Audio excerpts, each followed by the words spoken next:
Harman Kardon, TD292, two-head uniplane transport. This is a tape deck from, I'm guessing, the early 90s, possibly. Ultra wideband linear phase cassette deck. Only has Dolby B and C, doesn't mention anything of HX Pro, and it does currently have a tape in it. Let's see if it'll give it back. Rhythm Riot, and it does look like a chrome tape. The mid to late 80s, some companies were using chrome tapes, and yep, it is a chrome tape because you see the little tabs are knocked out. That's the record interlock tab, and then next to it would be the chrome. Now, if these two were knocked out, that would be a metal tape, but they are not. And oh, nothing on the backside. Interesting.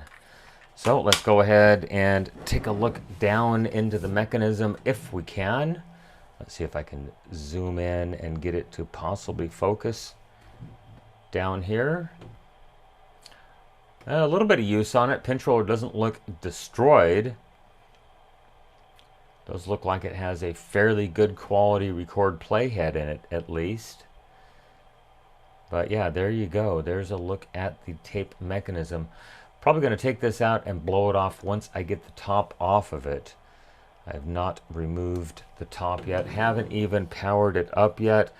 Look at that push open. Let's see what's in there. Bias fine trim. Well, how would you know? It's not a three-head deck. It's interesting. And then the multiplex MPX filter. Something about 19 kilohertz and notch filter and all that good stuff. Maybe it's just a roll-off filter at around 19 kilohertz to remove the carrier. Like it could record that. Maybe on a metal tape. It does actually show metal. Low noise, chrome, and metal. Auto repeat. Oh yeah, look at that. It is a computer-controlled soft touch deck. And counter has been reset to 0. Okay, well, let's go ahead and pop the top on it, or off of it, whichever aspect you want to use, and we'll see what it looks like inside. One moment. Well, there's the inside view of it. Pretty well laid out circuit board, a lot of room. They weren't going for the tiniest board they could possibly get. Well, this kind of dates it. Look at that. So is that a TO92 or one of those TO92 plus transistors on a little teeny tiny heat sink in there? Single flywheel, obviously not auto reverse. Single belt, wonder what shape. The belt does not seem to be too terribly bad. I wonder if I can find a date on anything down here. Let's zoom in just a little bit. We'll start with the dusty Dolby chips. HA12058 and a date code of 5K4. That wouldn't be 85. I don't think Dolby C came out that early. I think it was in the late 80s. Same date code on that one, 5K4. Any other ICs laying around here that might have some kind of a date code on it? There's a little Mitsubishi chip. We'll go to the point of defocus and then we'll bring it right back so it will actually refocus. Today, 5502. I wonder if any of these caps might have. There's 05 on that one.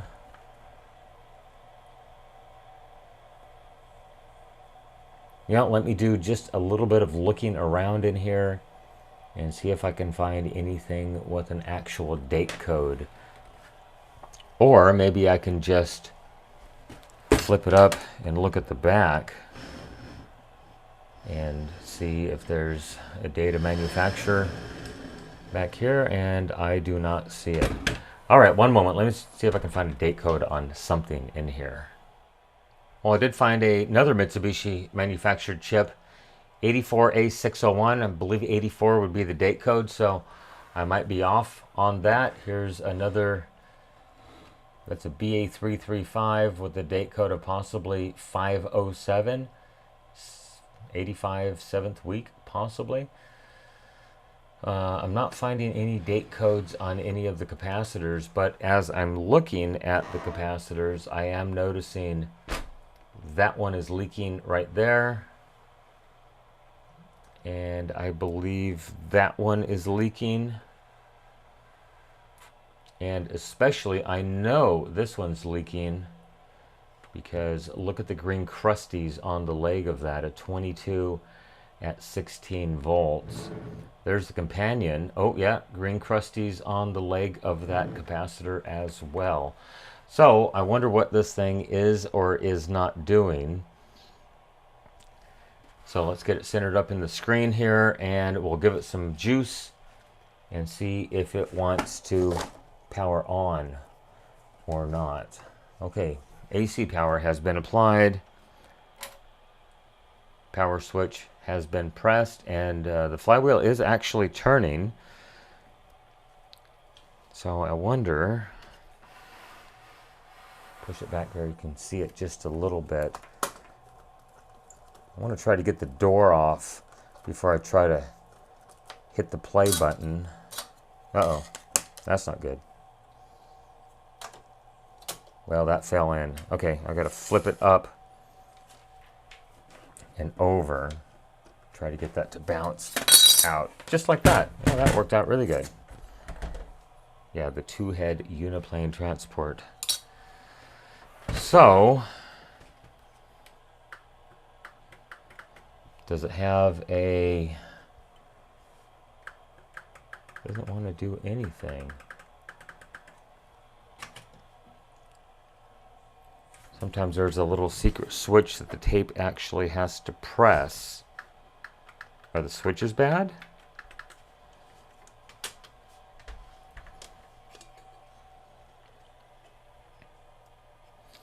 Yeah, let's look around at the mechanism. I don't see a switch in this neighborhood. I do see two switches here, one for probably the chrome and one for the record lockout. But I'm not seeing any other switches over here that would indicate that the tape is actually inserted. It does have fairly good take-up torque and fairly good take-up torque for the take-up. So why is it not wanting to even try to play? Well, let's push it back here where you can see it. I'll put the customer's tape in it. And, oh, it does try to play, but it does not have any take-up torque. Well, there it does. It's not bad.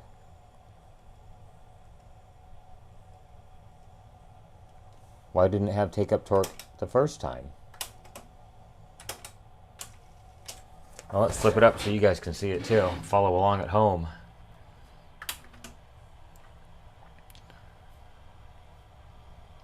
I do see something on one channel only. I wonder if it's in oscillation somehow. Let's flip the tape over. I'll probably end up just putting the junk tape in it. And, oh, okay, is there just like a single tone on the tape possibly? Come on, there we go. Oh, now we got something on the left and the right.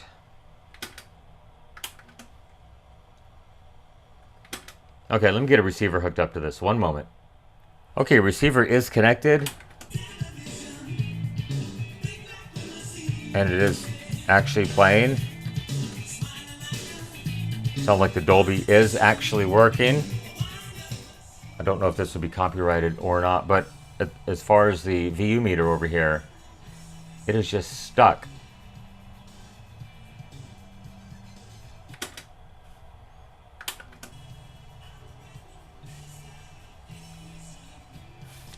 And I don't think there's a level adjustment.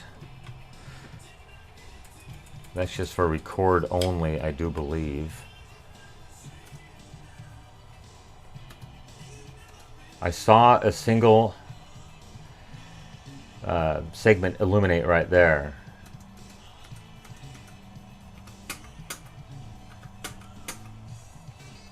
Interesting. Is that the whole problem? Just the VU meter's not working? Interesting. So remember, I turned this tape over previously, and I thought there was nothing. Oh yeah, look at that. There's nothing on this side. I wonder, do we have just some segments out? I wonder if it'll go to the next song.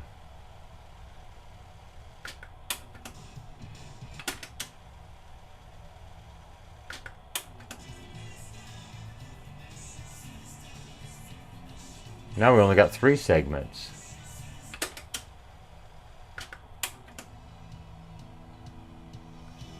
Okay, that sounds like a different song.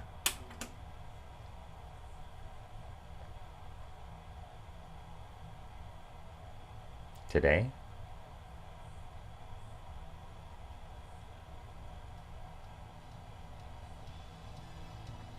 Oh yeah, so now we have some segments out, and a couple of them did flash.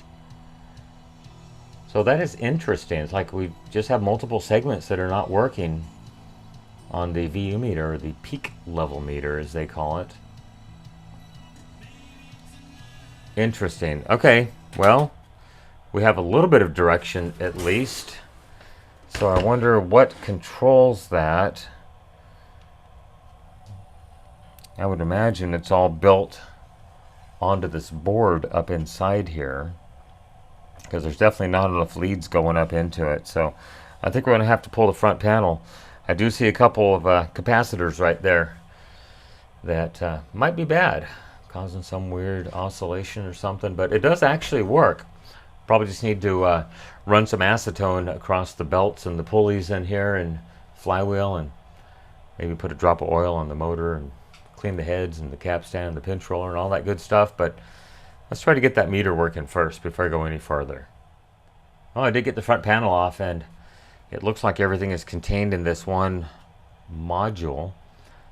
I'm going to pull that screw out. I don't see anything. Oh, there's a tab on this side. Let me see if... oh, that's power. No, you really can't see it, but there's a single tab that sticks through the metal frame right there. So I think once I take this one screw out on this side, and then, of course, unplug everything that might be connected to it. Luckily, they're all in connectors. We'll see if this thing will come out. And is it even remotely serviceable? That's going to be the next question. So, well, that does not unplug. Oh, really? The whole counter? The whole counter with the belt comes out. So I got to peel that belt off.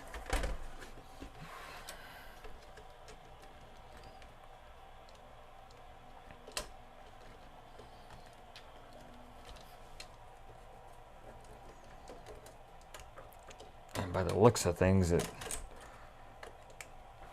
doesn't fit. What the? Who made this? Okay, well, at least that does unplug, because I think that's what was holding me up. Oh, I see. You have to unclip these boards. And I'm not liking the looks of that at all. Well, let me get these boards unclipped, because they do not unplug. Oh, glue, yay. I think these are just the LED boards. Oh, come on, let go. There we go. Yeah, these just Dolby B and Dolby C LEDs. And then the record and pause indicators here. I should just get a knife, but I think my fingernail might work just fine.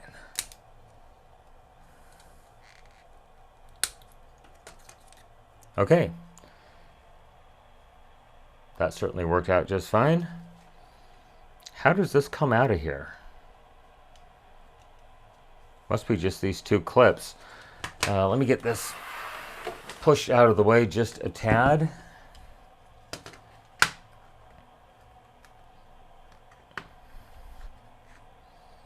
We have to do a little pry action. Let's try to get you zoomed in. And then, of course, I'll push it in a little bit too far like that, and then I'll move it off frame for you, like I always do.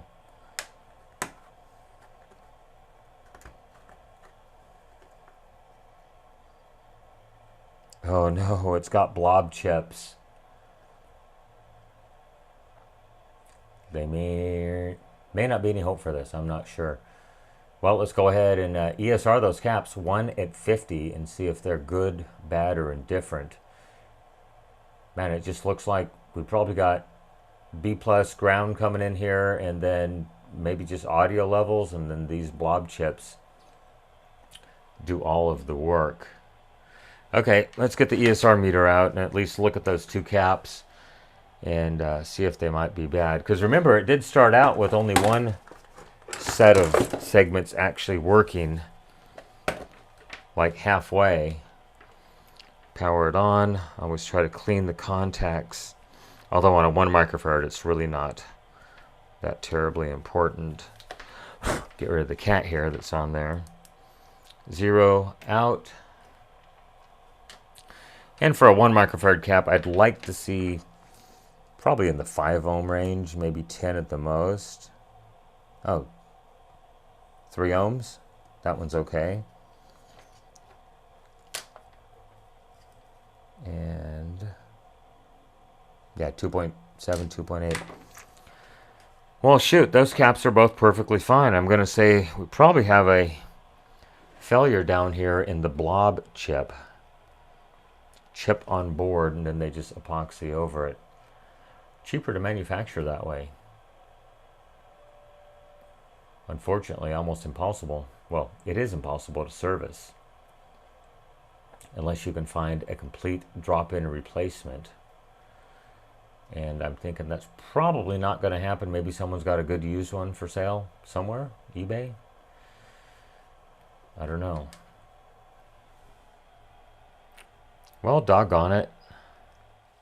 So I guess I'll go ahead and try to get a schematic on this and just look at these leads and just make sure we're not missing something, like there's a low level and a high level output. I don't think there is, but let me go ahead and try to find a service manual on this unit, and we'll either move forward or we won't. One moment.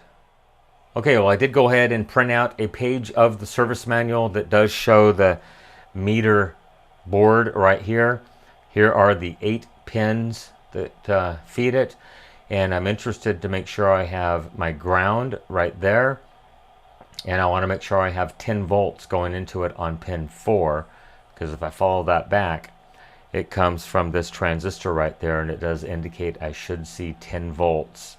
It looks like that transistor's sole purpose is to feed 10 volts into this meter display board.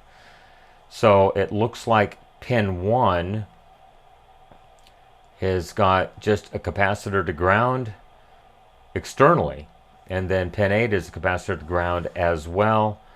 Pin 2 is input right, pin 7 is input left, and then pin 3 is just a divider network. Hey, you guys get along, you're going out.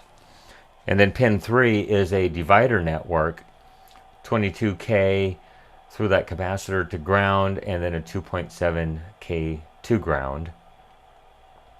10 volts, 0 volts, and the same repeats up here. So let's go ahead and make sure that we have our 10 volt and our 0 volt. And I want to look at pin 1 and pin 8 and make sure they have about the same value on them, that these capacitors may not be leaky right here.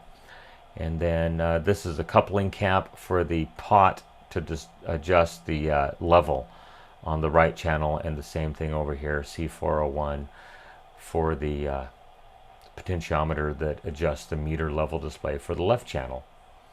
Okay, I think I have a couple of things to go by, so let's see what we can figure out. One moment. Okay, I think I do have everything set up. I did reconnect the front because I need to make sure that that counter belt is, where is it? There it is. I need to make sure that counter belt is rotating this magnet for that Hall effect sensor to pick up. So now that I've moved everything out of the way, let's get it reset up. Voltmeter is on the 10 volt DC input. Power on. We'll hit play. And it does show that it is playing. What's the meter doing? And we're getting 3 and yeah, still got that issue right there. So let's go ahead and try to focus in on this. There we go. So I assume that the cable stripe right here is going to be pin 1. So I want to see 10 volts on pin 4. 1, 2, 3, 4. And I see 10.15 on pin 4. Let's go ahead and put it on AC volt and look at pin 2, which should be the audio input. And I do see it moving in pin 7. And we'll make sure we should have about 0 volts on 2 and 7. And that's perfect. Now, remember, I wanted to look at pin 1 and pin 3. So pin 1 does look like it's like a smoothing filter.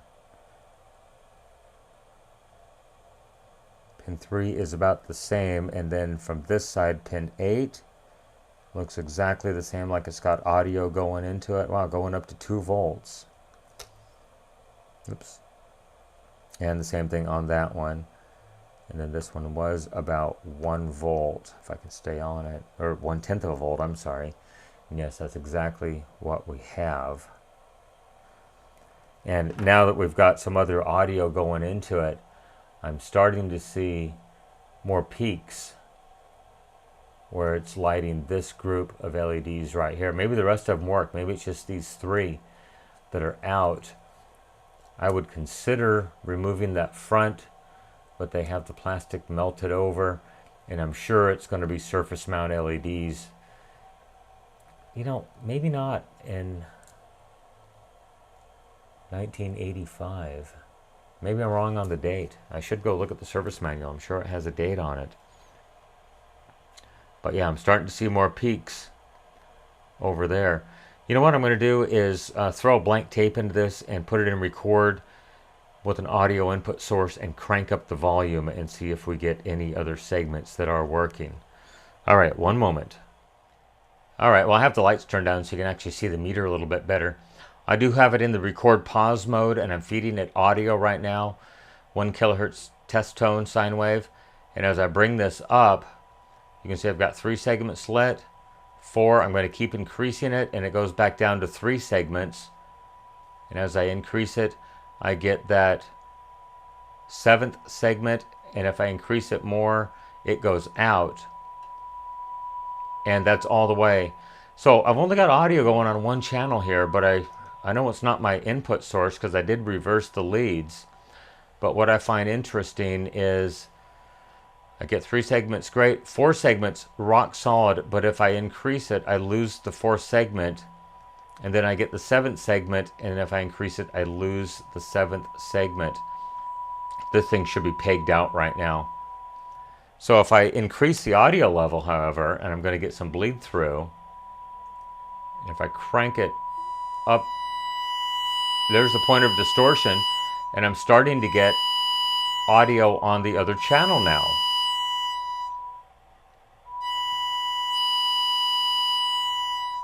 So this thing has got a couple multiple problems. I don't know if the customer really wants to address it or not.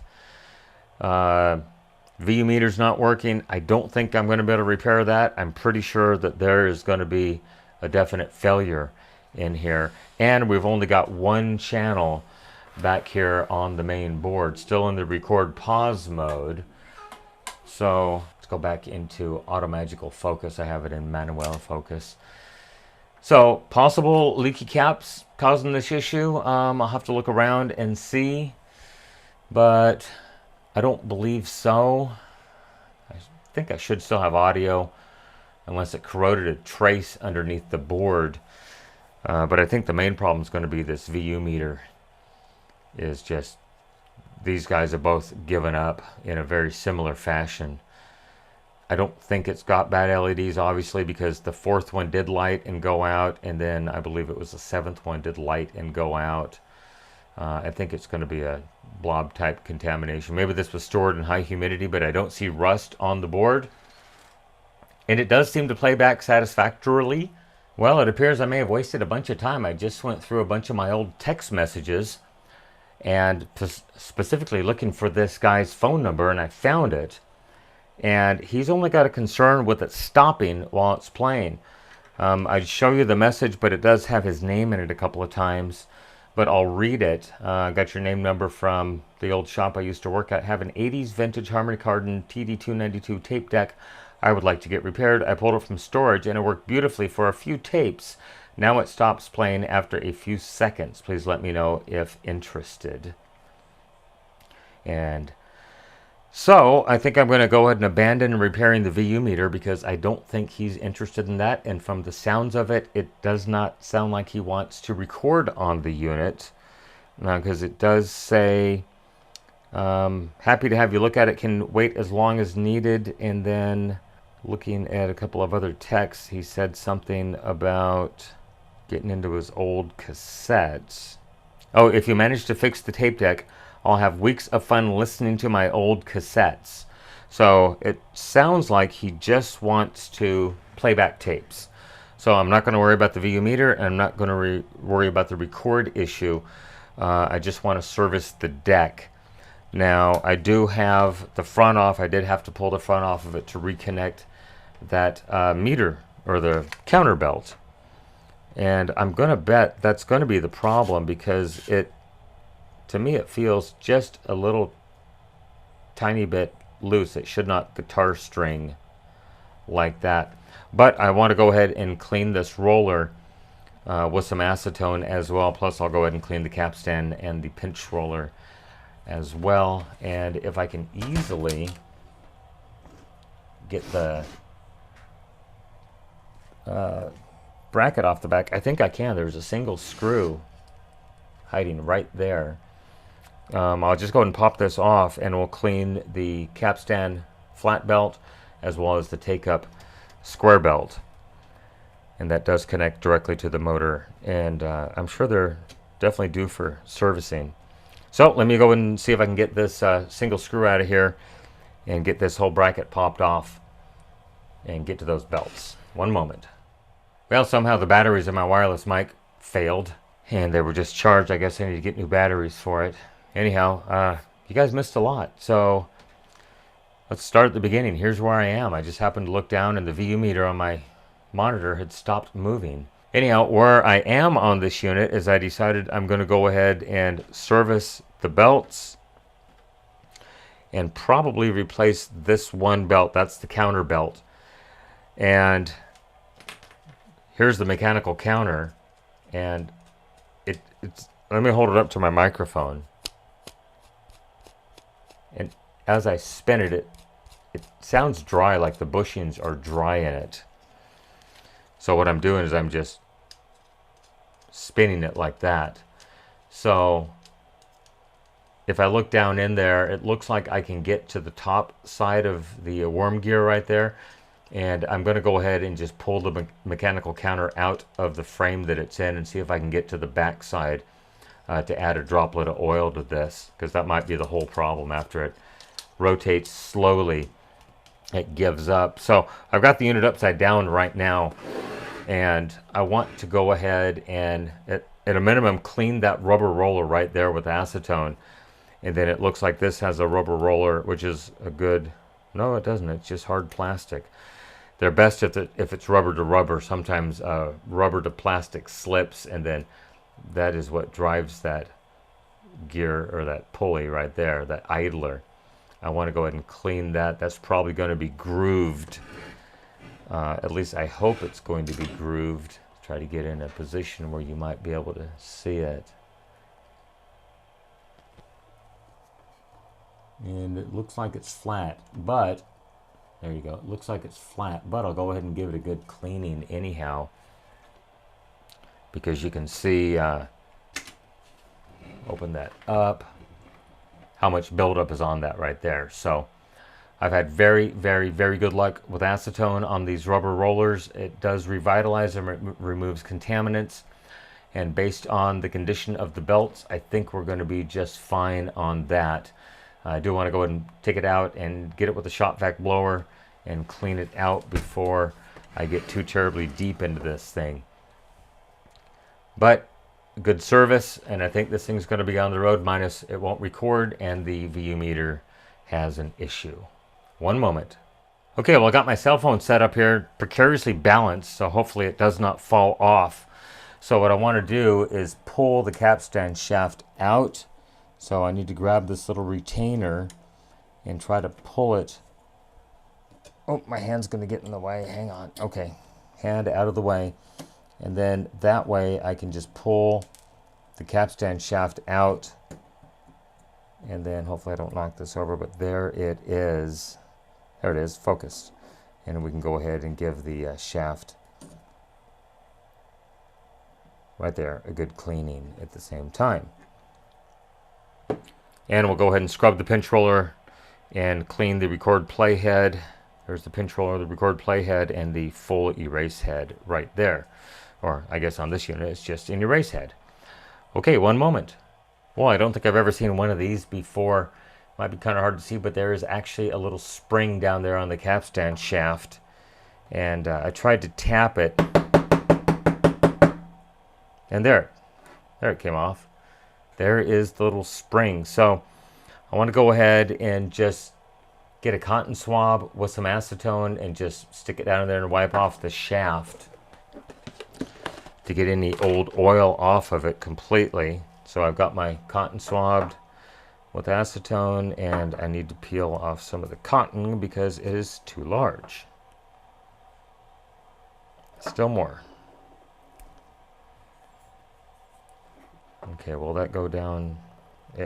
It's reluctant, but it will go down in there. So this is going to get all the old lube off the capstan shaft. And see if I can just spin it around. Yep.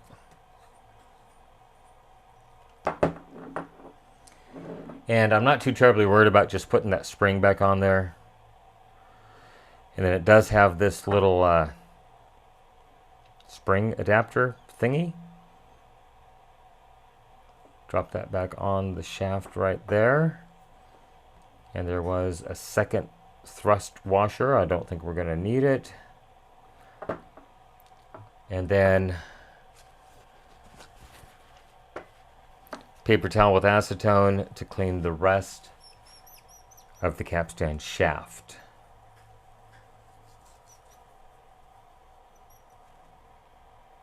You can see just the tiniest amount of wear right there. So this thing has got some time on it, definitely.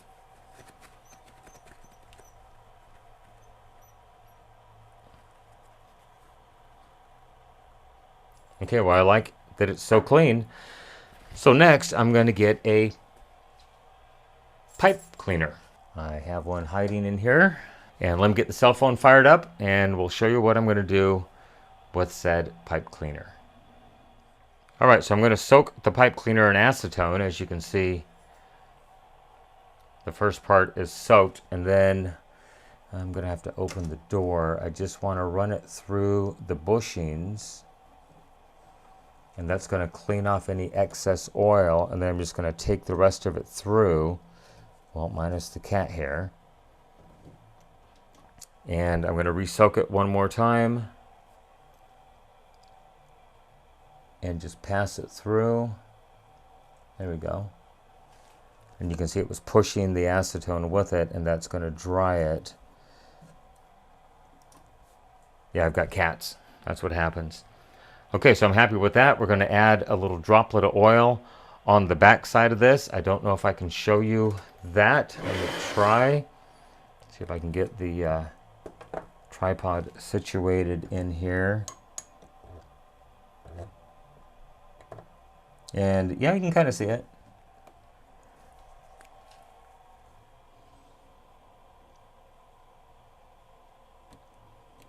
So a little oil in there. And we'll get it back to the front view for you.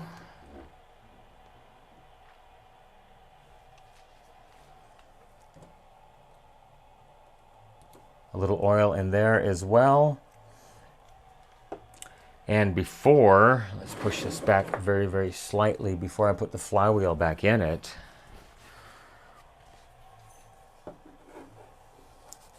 I just want to wipe off the belt surface.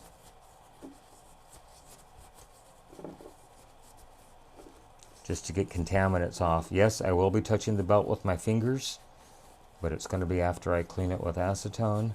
And I might as well clean off the thrust end of the flywheel as well. So next I want to add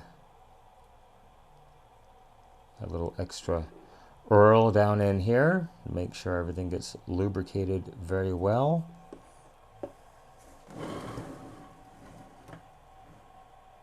I'll bring that up into view.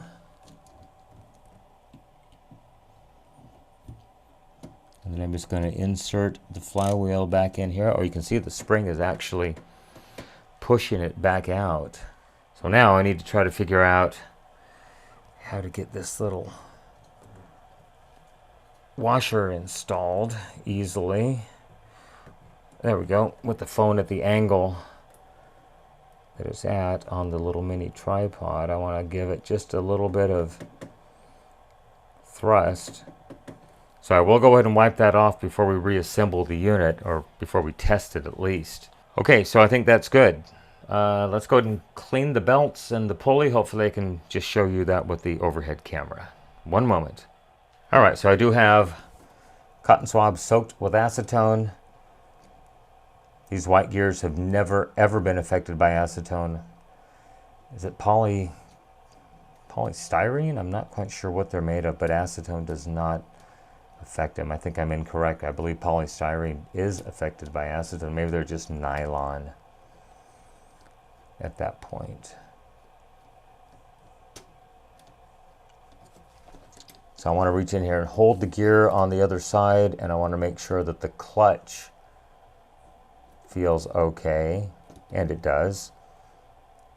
It may not look like it, but I am turning the gear. There's a felt clutch, and it's held in place by a spring, as you can see as I push it. Sometimes you do have to take those off because it does create felt dust, and it does change the amount of tension that it may actually have. So, very happy with this situation right there. I want to go ahead and do the same thing with the motor pulley. And I'll get that into view for you right here.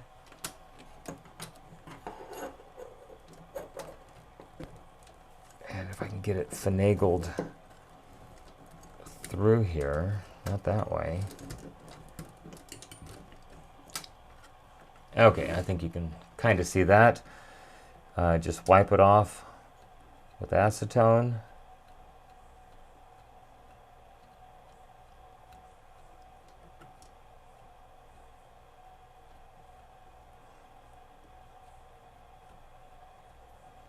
So got a little bit of crud off of there. Let me.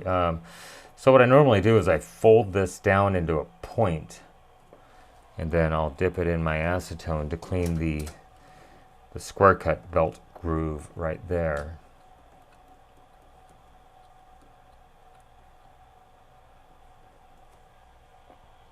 Okay, I do like that quite a bit. My little oil, I'm going to put just a droplet. Maybe you can see it. I hope you can see it. And hopefully my head doesn't get in the way as I'm looking.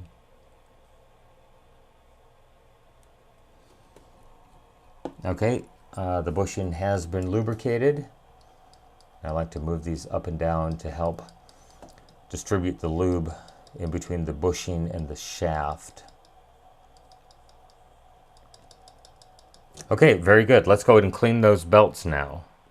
Alright, so I know I've showed you this multiple times, but I'll show you it one more time. I'm going to fold the belt into a paper towel, and I'm just going to dip it in the acetone so that it becomes soaked. And as I pull the belt through the paper towel, it's going to remove the contaminants. And someone's going to say, you can't use acetone to clean a belt. Well, do we need to go into that rabbit hole, I guess? So I like to do this several times per belt. And I'm wiping my fingers to get contaminants off. I'm going to have to re-dip it. I normally keep going until I get very, very minimal residual rubber back on the paper towel.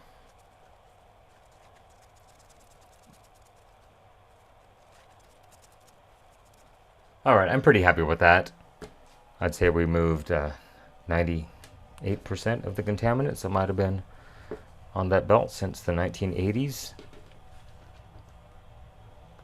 Next we'll start with the small take-up belt. Hopefully you can still see what I'm doing. Oh yeah, I'm pretty much on camera. Wow, that's the first time ever.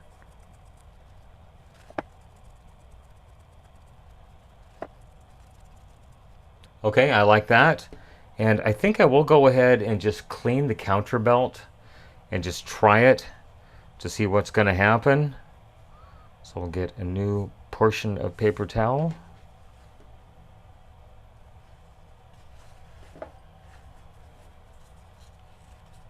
Because I think if I lube the tape counter and clean the counter belt, there's going to be probably adequate traction. I'll have to try it.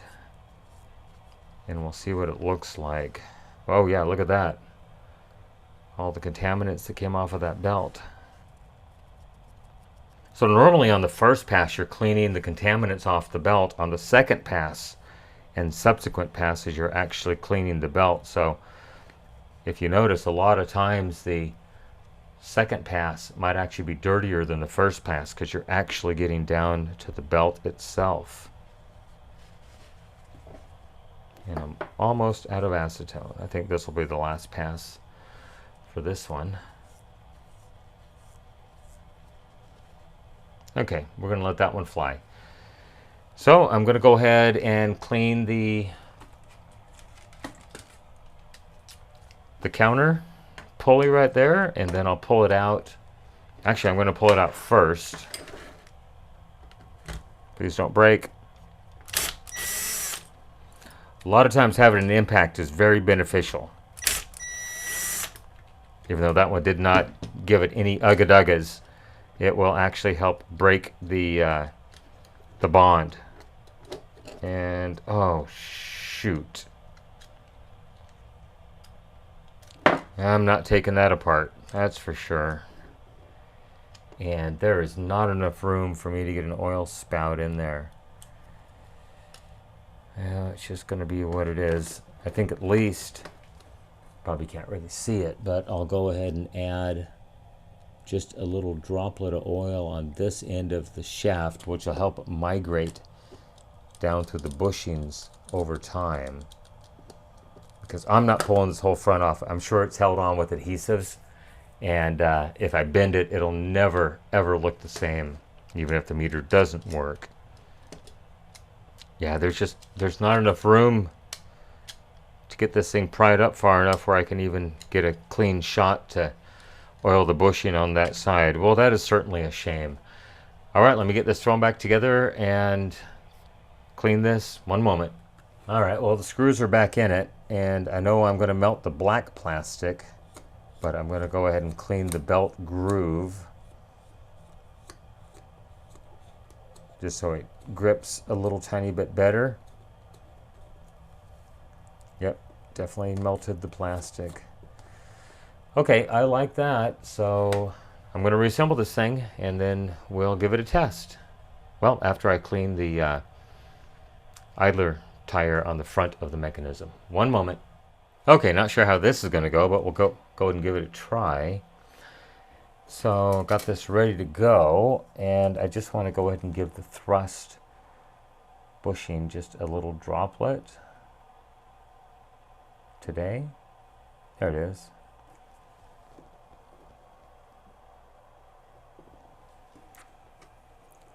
So I need to get a couple of belts connected.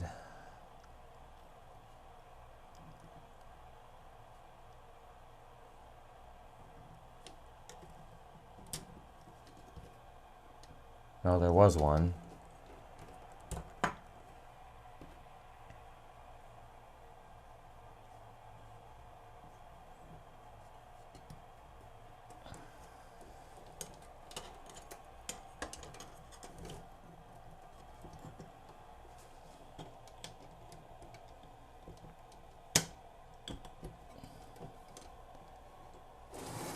All right, so I do have one belt connected.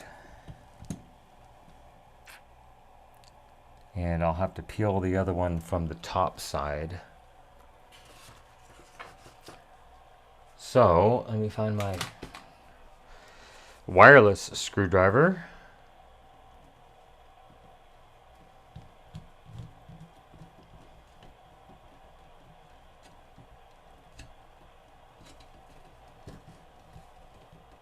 Okay.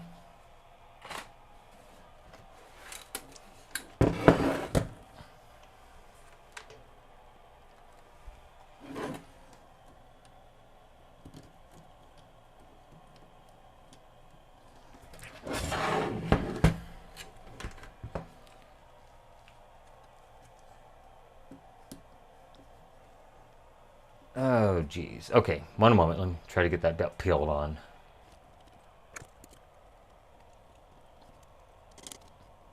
Okay, got it attached. A lot of that was done by Braille because I couldn't see that gear right there. So it is definitely attached. I will go ahead and run a cotton swab across that acetone because it did fall down where I had lubed the motor previously. Okay, now I have to fool this mechanism into thinking there's a tape in it so I can run this thing in the fast forward mode to clean that, there it is, that little gear and the roller right there, as well as this idler.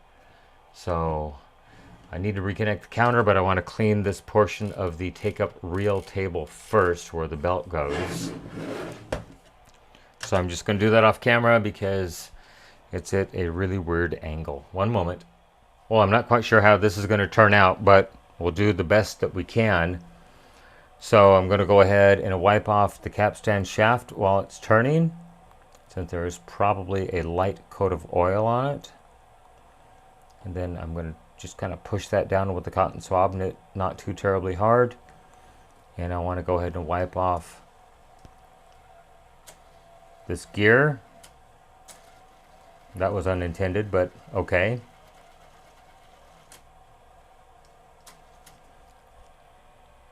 Give it some fresh acetone.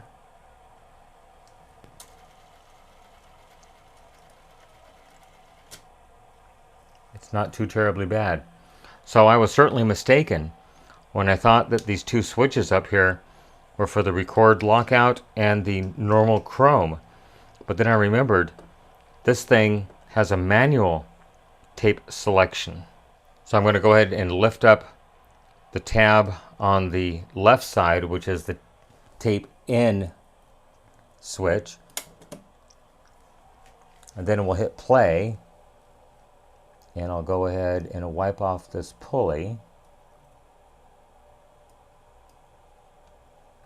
as well as the take-up reel table. Oh, and I stalled it. Back in play. Did it not have take-up? I missed it.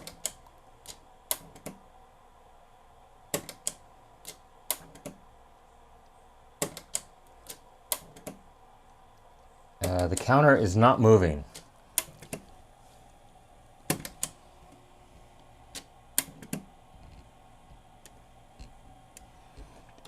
Houston, we have a problem.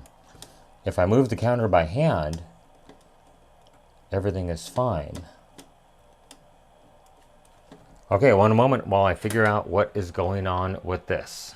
All right, so I do believe that the problem was that the counter was not in the reset position and the reels were in an odd position. So we'll go ahead and keep cleaning this roller. Hello.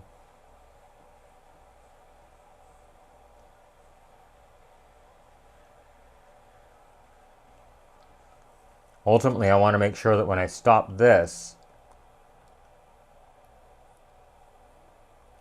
that it does just like that.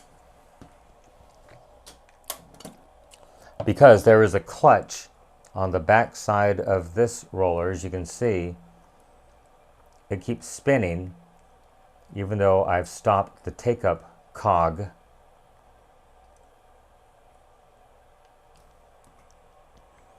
And so that tells me that this rubber roller is plenty clean to do its job. We'll give it a quick wipe off there. And I'm just going to go ahead and hit the pinch roller.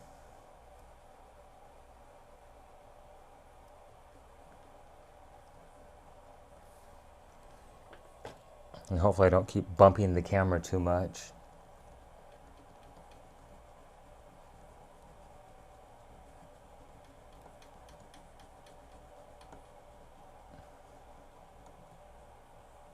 Now it's got a lot of oxide on it. If only I could play that back.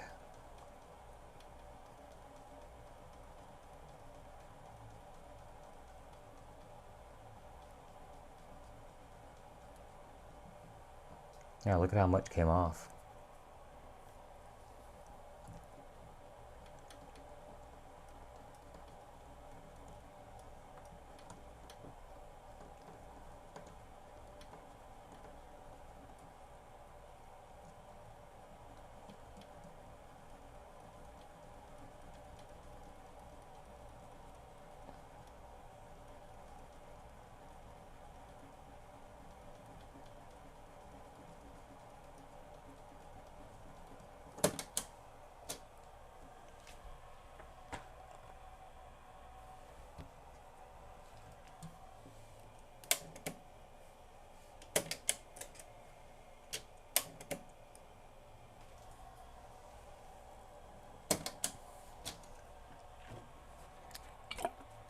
Houston, we have a problem with the tape counter.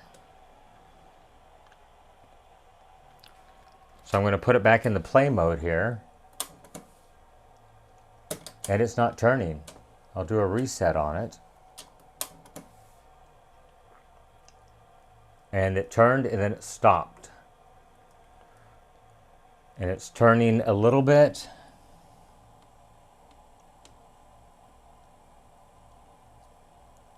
I'm going to wait until it stops.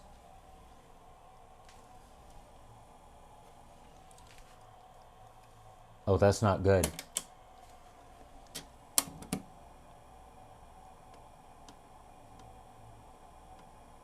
Yeah, I think that belt is shot. So, let's go and try to find a replacement belt for it. Man, who would have thought just a simple tape path cleaning would be so long? One moment. Alright, got the PRB Measure a Belt 2 out. And it just tensions at about 8.5 to 8.75 inches. So I'd like to find something around 8 inches. And I do have some new old stock PRB SCY 8.2s. If that doesn't work, I've got some new old stock SCY 7.8. So let's take a look at the 8.2.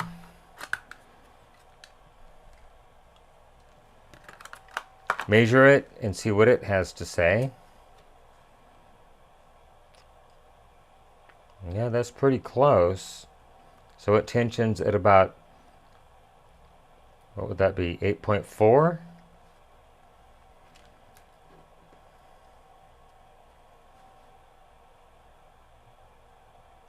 Well, let's go ahead and give that one a try. I wonder how the 7.8 measures.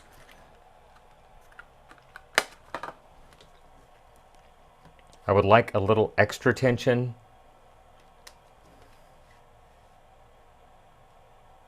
Oh, you know what? I think I'm going to run with that one. I think I'm going to go ahead and use that belt. Okay, let me service that, get it cleaned, and get it installed. One moment. All right, just like last time, fold the belt, dip it, and we'll pull it through a bunch of times to remove contaminants. This belt is probably 30 years old. And I definitely want to get all the contaminants off the belt.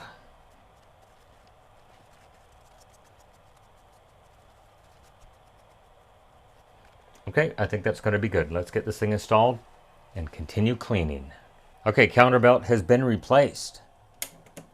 And oh, let me show you first. This new belt has enough tension to actually turn the take-up reel table when it's in the brake mode.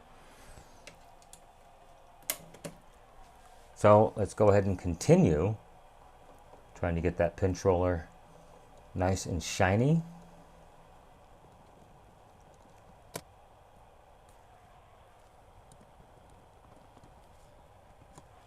Okay, I certainly do like that. I think it's going to be good. I'm going to throw this thing back together and we'll let it play for hours and hours on end. But before I do that, I want to go ahead and just wipe off these belts. Because remember, we may have got oil contamination on this one. And then if I can just get down in here and I don't peel. Oh, shoot. It's going to stop. Doggone it. All right, let me get that belt reconnected and I'll move forward from there. All right, well there, as you can see, I've got the belt reconnected. Let me make sure the take-up torque works and fast forward. There is fast forward, so I'm going to try to stall it. And the belt continues to move, but the clutch does slip. So that's the fast forward and rewind take-up. Hopefully you can see what's going on there. Okay, that is going to be it. I'm going to reassemble it and set it off in the other room, put a tape in it, and turn on that auto repeat feature on the front panel and just let this thing play over and over and over again before I give it back to my customer. I want to make sure it's 100% reliable. One moment. Okay, so I thought I'm going to go and do the customer a solid basically at no charge at this point. So I went ahead and looked at those leaky capacitors and I made a little note here that C103, 104, 111, and 112 are all in the playback amplifier stage. And those are the ones that are circled in red. That one connects almost directly to the head, as well as that one. And then these two are leaking. Now I believe these are LL. I believe that's low loss. But I normally only stock good high quality low ESR caps. And then I'm not going to address these two capacitors that are leaking, 213 and 214, because those are in the recording amplifier. You see I have them noted down right there, 213 and 214. And because it has a recording issue on one channel, I'm just going to go ahead and let that one slide, or those two I should say. And we'll just go ahead and replace those 4 capacitors in the playback amp, just in case they've gone south just a little bit. They've lost some of their juice. So let's go ahead and change those now. Okay, so the 4 capacitors we're going to be changing are those 2 right there and those 2 right there. And I did already go ahead and flip this over and get the 4 capacitors marked. So let me go ahead and zoom on in there. And I think that should be good. I'm sure the solder sucker is going to get in the way anyhow. I will lock the focus and we'll get busy unsoldering those guys.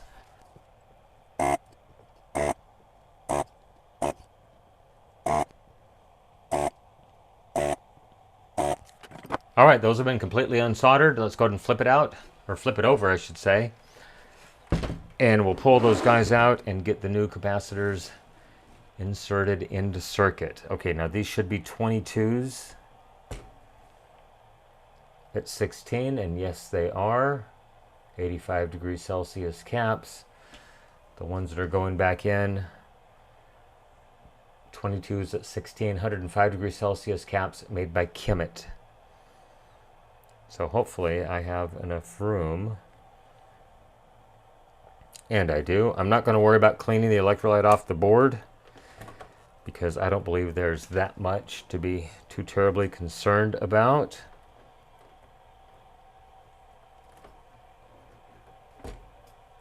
And then these are 10s at 16, 85 degrees Celsius once again. And going back in are Cassette 10 at 25, 105 degrees Celsius caps.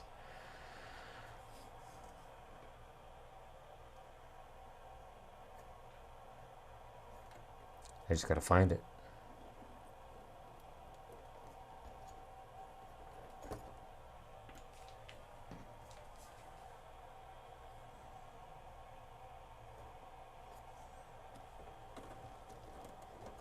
No, that's not leakage. That's just flux from assembly. All right, let's flip this thing over and solder those 4 caps in place.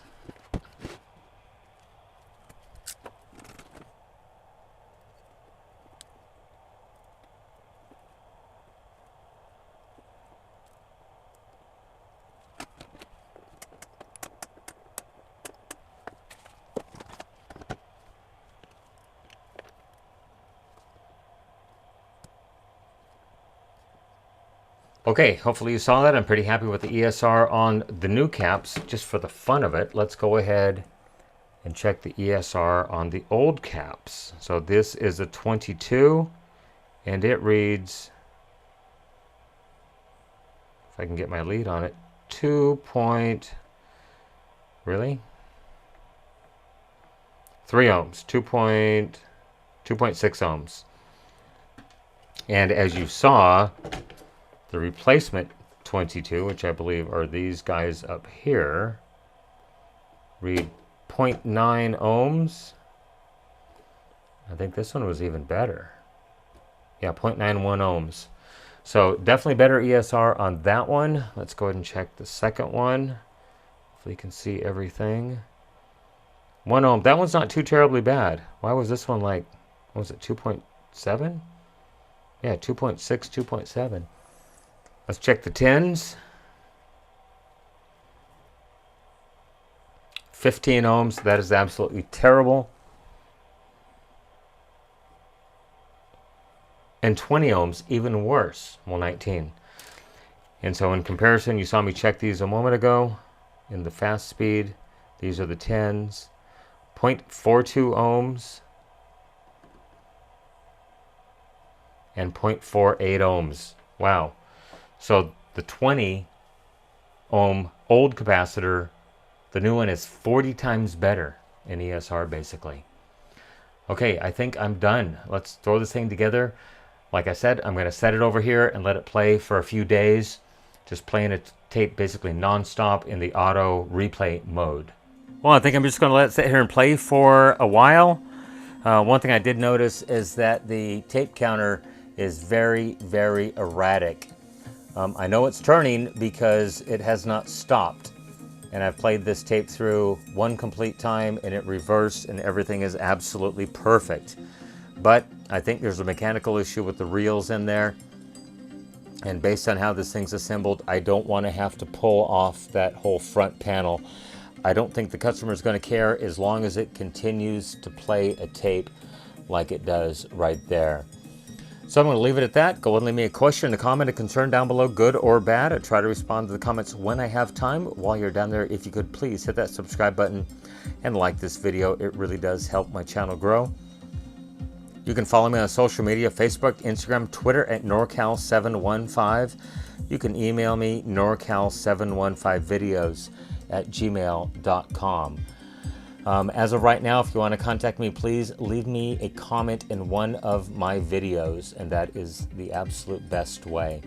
Still trying to get caught up on emails and Facebook messages and Twitter. I really don't check those very often. But yeah, go ahead and leave me a comment if you want to contact me. So if something does develop, I will bring you back into part 2. Remember, with your help, we can try to keep these things out of the landfill, out of the recycle bin, and out of the e-waste facility. Everyone, thank you for making it to the end of this video. I really, really appreciate it. Once again, thank you so much for watching. Have a great day. Bye-bye.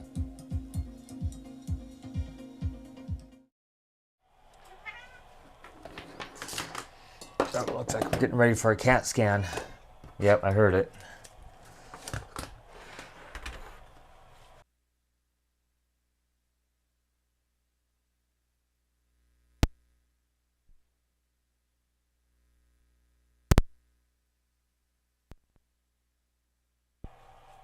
Okay, there we have audio. Check, check, check. 1, 2, 3. Check, check, check. Oh, mother and daughter are at it again. Knock it off. Okay, where was I? Okay, I don't see an issue with that, so I think I'm going to leave it at that. Contact customer, see if he wants to address the recording issue. Cassettes are making a comeback. Luckily, I do have a couple of spare cassette decks out of my garage. Really nice JVCs from, I think, 1978, and I think I've got a Pioneer from like 1976 out there. So, might be my retirement fund right there. Anyhow, that's going to be it for part one, I think. I don't know if I can do much more other than clean it, and you've seen me do that a couple times before. That's it, everyone. Thank you. I really appreciate the views, the comments, the suggestions. Let's try that again. Go ahead and leave me a question, a comment, a concern down below, good or bad. I do try to respond to the comments when I have time. While you're down there, if you could please hit that subscribe button and like this video. It does help my channel grow.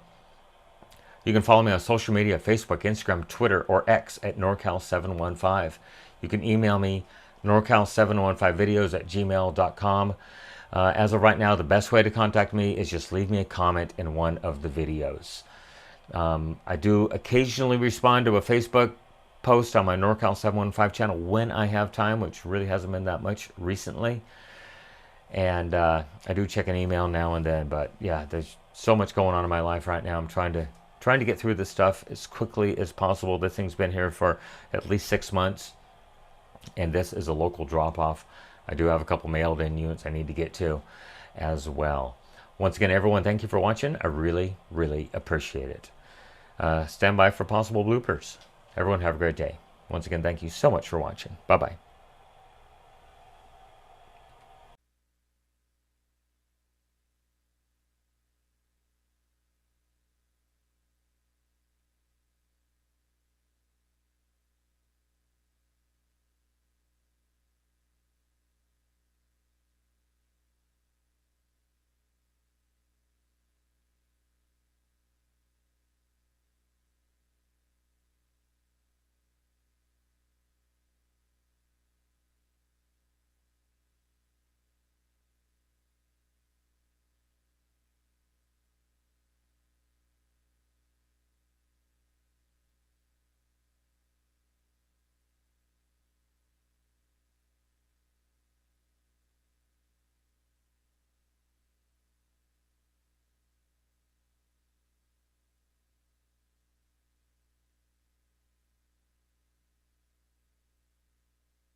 So I went ahead and dug through a bunch of my old text messages, and I found a message from the customer that might get me out of hot water as far as the VU meter goes, and as far as the only one channel of audio passing in the record mode goes.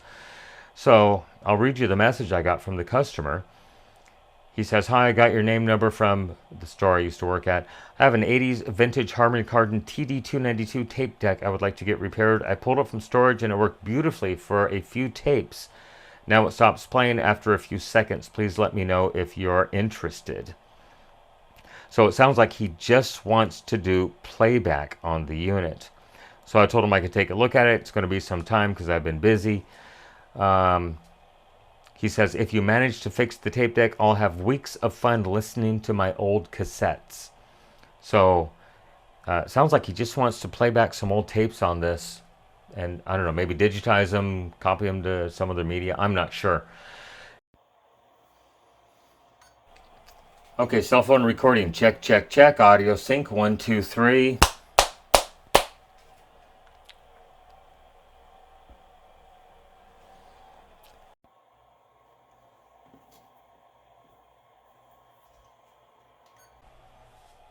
Okay, check, check, check. 1, 2, 3. Check, check, check. Okay, I'm not sure how this is going to go, but I'll certainly give it a try. And I just dropped my oil. And I don't know where it went. Did it roll? What the? All right, hang on. We'll start that over.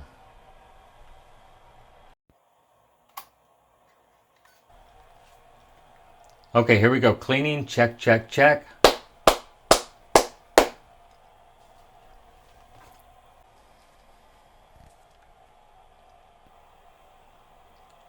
Okay, here we go. More cell phone recording of cleaning part 2 after the camera got stuck.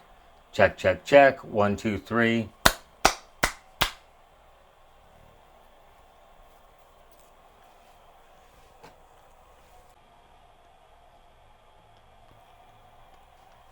Okay, here we go. After counter belt replacement. Check, check, check. 1, 2, 3. Audio sync.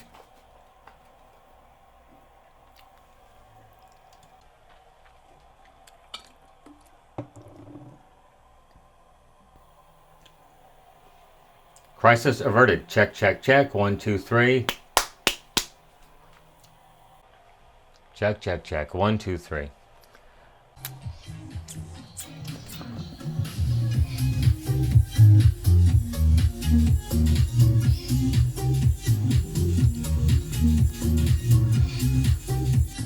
All right, so I do have it sitting here playing right now, and it does sound very good. Connected to this vintage Kenwood KR4070, I believe it is. Stereo receiver I picked up at a thrift store for 50 bucks. Relamped it, and that thing is working absolutely perfectly.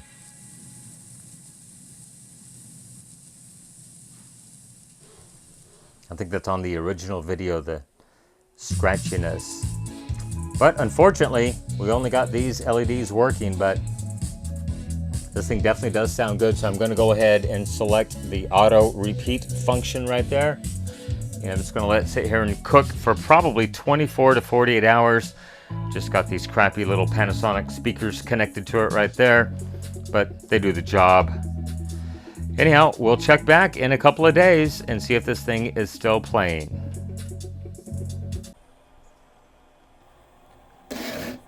Okay, this is going to be the end.